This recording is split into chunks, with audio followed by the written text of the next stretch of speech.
Ever get caught up thinking about what it really takes to master something? Really master it. Yeah, not just like you're good at it, but you've dedicated your life to it, honing those skills over decades. Pushing yourself to get better and better, even more. Especially when you're in your 70s, 80s, maybe even pushing for 100. What kind of dedication does that take? Right, that's exactly what we're diving into today. The incredible journey of Yasunari Ishimi.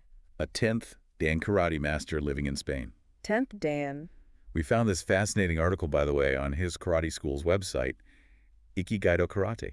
And this isn't just any karate master. We're talking about... Oh, he's the 10th Dan in Spain. in the whole country. The 10th Dan. And he himself said... Ishimi himself says that there might be at most 2 or 3 others in the entire world at his level. At that level. It's mind-blowing. We're talking about the peak of the mountain here. The peak. Okay, so just to give you a little visual here, Ishimi is 79 years old. At the time of this article, which... This was published in 2022. relatively recently. Yeah, so pretty recent. He was born in Japan. But get this, he's been living and teaching karate in Madrid for the past 55 years. 55 years. And hold on to your hats because he started training at 13.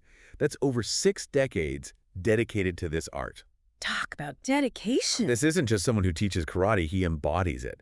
Every single day, he's up at 6:40 a.m. practicing Tai Chi and Qigong. Which is amazing in and of itself. Which is, yeah, it's all about cultivating energy and breath, right? Right. And then after all that, he goes and teaches karate for hours on end. That's incredible. It really highlights how, for him, karate is so much more than just the physical practice.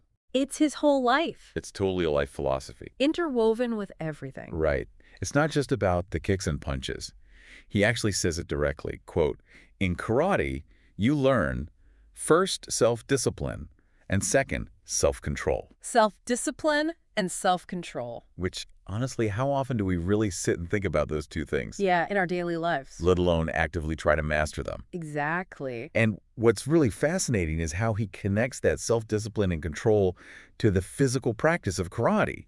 He talks about how the symmetrical movements, the balance required, it actually influences your brain, Oh, interesting. creating both physical and mental equilibrium. I like that. Equilibrium. Right. It makes sense, though. It makes you think, like, when we're physically off balance, it's way harder to think clearly. You're just trying not to fall over. But when you're centered, grounded, it makes sense that, yeah, that would impact your mental state, too. Absolutely. And that's something we can all relate to, you know, even if we're not karate masters. Totally. Think about a time when you felt really flustered or just overwhelmed.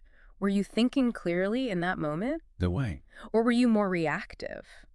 It's in those pressure-filled moments that Ishimi's philosophy really seems to resonate.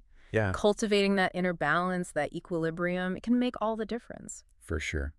Makes you think if maybe we all practice that kind of, I don't know, physical and mental balance, would we handle those situations a little better? Would we be more resilient? It's a great question, and it actually leads us to a really interesting twist in Ishimi's story. Because his path to all this, to this level of mastery, it wasn't a straight line. Oh, yeah. It's not like he was always destined to be a karate master. What do you mean? So get this.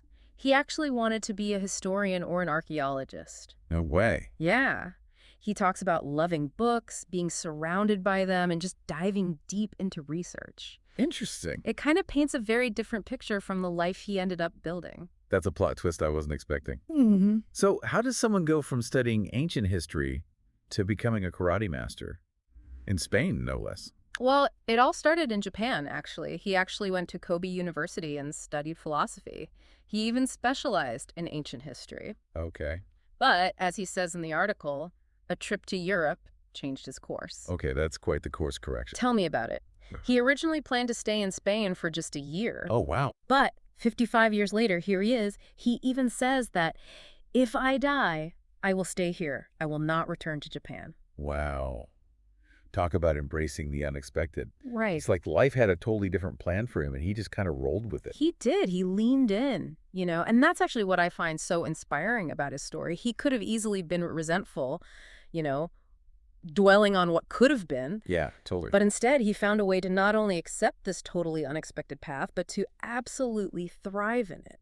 He owns it. He even says, quote, "Without meaning to, I got into this world and I couldn't get out of it, but I can't complain." That's incredible. That's like such a powerful lesson in resilience right there. It's about finding that meaning, that purpose, even when things don't go according to your own plan. Yeah. And, speaking of resilience, the article mentions another pretty significant challenge that he faced. Oh, you mean the cancer? Yeah. Yeah, and not just once. Oh, wow. This man was diagnosed with bowel cancer at age 53. Oh, my God. And the doctors, they only gave him 2 years to live. 2 years. 2 years. Then get this, 7 years after that initial diagnosis, he faced stomach cancer. That's unbelievable. It's almost unheard of. But what's amazing is that he credits his recovery to karate. I bet. He says it very simply, actually. He says, karate saved me. Powerful. But I think it's so important to unpack what that actually means. It wasn't just about the physical strength, the discipline, Yeah. Although those absolutely played a part. I think it's more about that mental strength, the ability to just stay centered even when faced with fear and uncertainty. Right. Those years of practicing self-discipline and self-control that we were talking about, it helped him face those challenges, those really scary challenges, with incredible resilience. Yeah, I mean, it's one thing to just say never give up. You hear that everywhere. But Ishimi, he embodies that spirit. He's living proof that this level of mastery, it's not just about skill.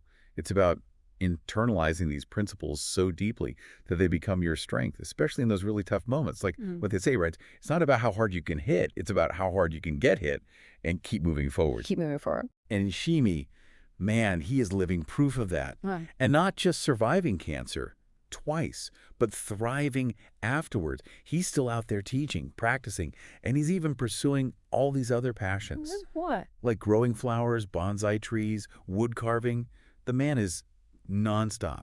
It really speaks to just how deep his philosophy runs, this idea that mastery isn't a destination. Right. It's a journey. You never really arrive, You're always learning. Always refining, always pushing your own boundaries. And I think that really struck me when I was reading this article. He says, I believe I can reach 100 years old. I still have 20 years to go. And bear in mind, he's 79 at this point. Wow. He's facing down 100 and he's excited about it.